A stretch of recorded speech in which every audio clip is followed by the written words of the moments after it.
If you're looking to work with corporate businesses as a trainer or a coach, then delivering webinar-style virtual training is definitely something you're going to want to add to your training offer. Now, COVID gave us a huge amount of advances in technology to help us deliver training virtually, with platforms like Zoom and Microsoft Teams responding quickly to the changing demands that the pandemic created for businesses who needed to communicate remotely with their people. In this video, I want to share some of the many pros and the few cons that I encountered as a specialist trainer working with corporate clients across all sectors and all sizes. Hi there, I'm Bev Thorogood. Welcome to my channel.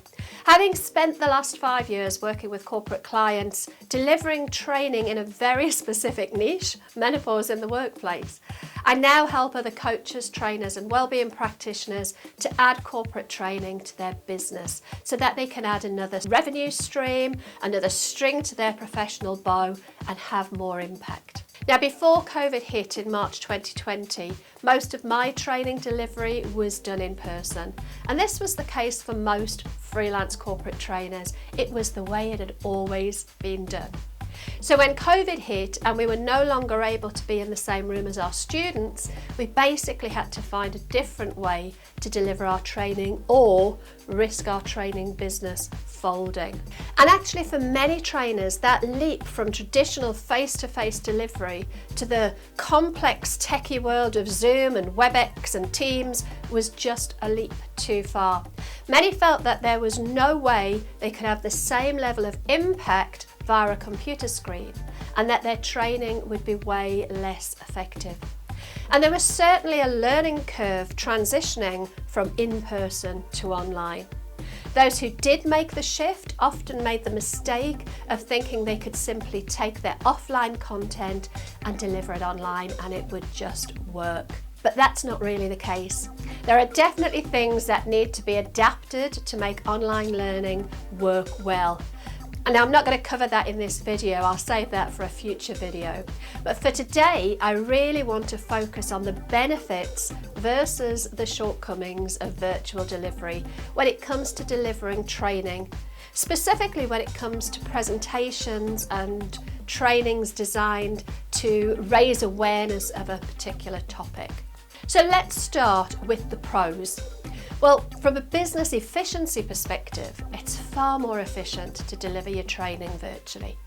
The overheads are lower, you're not having to create handouts or workbooks and do all of that printing and wasting paper. Instead, you can create those documents as PDFs and share them electronically either during the session or in an email before or after the session. Not only does this save money on printing and stationery and transportation costs, but it's also better for the environment too. It's also way more efficient from a time perspective.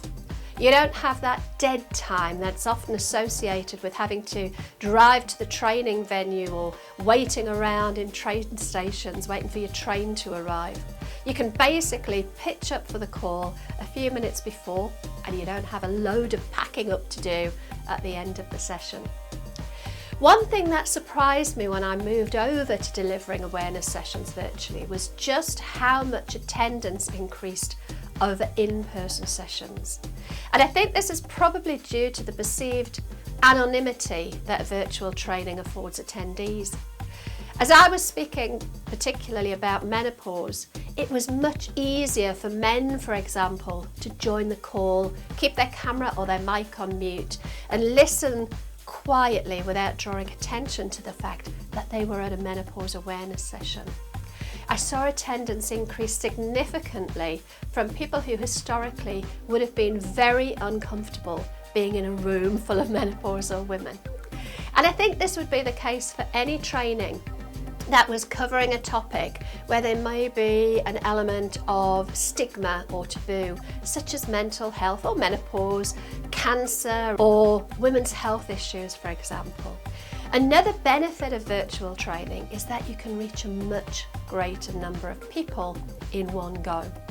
It's not unusual to deliver an awareness session with a few hundred employees on the call in one go. It would be much more difficult to get that many people in one place at the same time, unless it was, say, a conference of some sort. But running a 60-minute lunch and learn type live webinar to a large number of people is way easier virtually. And there are many benefits for the client too. So their people can attend the session from their workspace without having to be at a certain place at a certain time, with the associated downtime either side of the training. It's cheaper for the client, as they're not having to pay your travel and subsistence costs. There aren't any overnight hotel stays, train tickets, fuel costs, parking charges, etc. And it also means that they can potentially buy the recorded video from you, so that anyone who wasn't able to attend live can access the training at a later time. And as a business, this means you can factor in an additional charge if they want the recording. The client also benefits because they don't need to provide a training venue for you. They don't need to host you, and they don't need to worry about things like health and safety briefings or any of those other niggly little jobs that need to be done if you're on site. Also, if all you ever do is virtual training, you could potentially get rid of the need for third-party liability insurance, so slight reduction in your costs, although you still need professional indemnity, of course. Before I go on to the cons, if you're enjoying this, if you're finding value in it, please consider hitting the like button. It really helps with the algorithm. And if you'd like to get more future videos around working with corporates and business in general, then please consider subscribing, hit the notification bell, and you'll get notified every time I put out a new video. Okay, what about those cons? Well, there certainly are some. There's a learning curve in learning how to use the different presentation platforms. And for many people, it can feel like yet another thing to have to think about other than focusing on delivering their content. But in this case, it's a good idea to have a second person keeping an eye on the techie stuff, such as letting people into the training, running polls, setting up breakout rooms, etc. And from my experience, well, I always used to ask the client to host the session on their platform and have one of their people managing all the techie stuff. And usually they were absolutely fine with that. There also may be a cost incurred for you if you're delivering from your account or on your Zoom license, for example. Zoom is free for up to 45 minutes or thereabouts, I believe. But if you're wanting to run something for longer than that, you're going to need to pay for a subscription. And even then, there are restrictions on how many attendees you can have on that call. Again, I personally always preferred the client to use their platform. This was generally something like Microsoft Teams, as they were tending to be corporates, but occasionally it would be WebEx or Google Meet or Zoom. One of the other reasons I preferred businesses to use their software was so that I didn't need to hold any personal data for attendees, such as email addresses. Now, another con is, of course, you're at the mercy of a decent internet connection.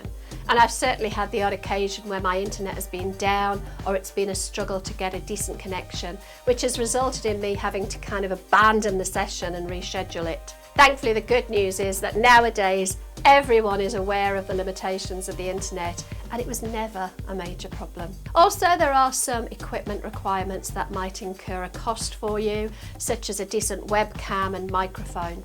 And if you're delivering virtual training regularly, I'd strongly advise investing in a good webcam and a decent USB microphone and some headphones. If you're able to create a studio with a bit of soundproofing, that would be even better, especially as it's really not that uncommon to be just about to start your virtual training when John from next door gets his lawnmower out, or the gas board turns up and starts drilling holes in the pavement right outside your office window.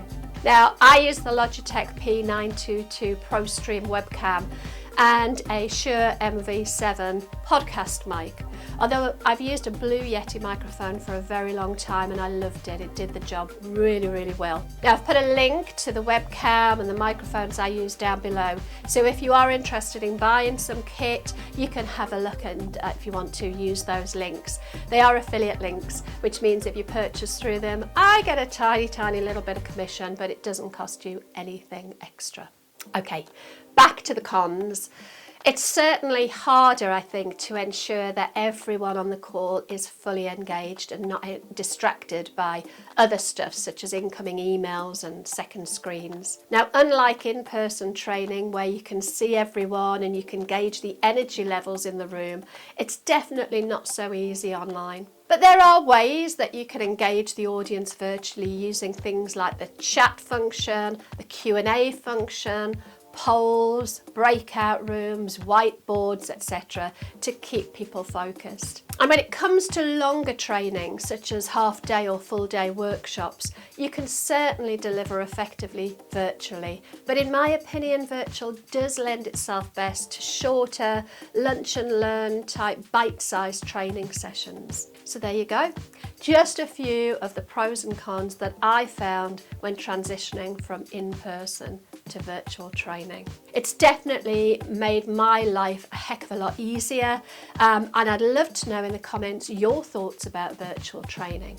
If you're a coach or a trainer, do you love it or do you prefer the traditional in-person delivery? Or maybe you've not ventured into the world of virtual training yet, but you're interested in getting started. If you are running virtual sessions, what's your best tip for getting the best outcomes? Let me know in the comments. And if the idea of stepping into the corporate world with all that scary corporate terminology terrifies you, check out this video where I help you to decode some of that scary business lingo.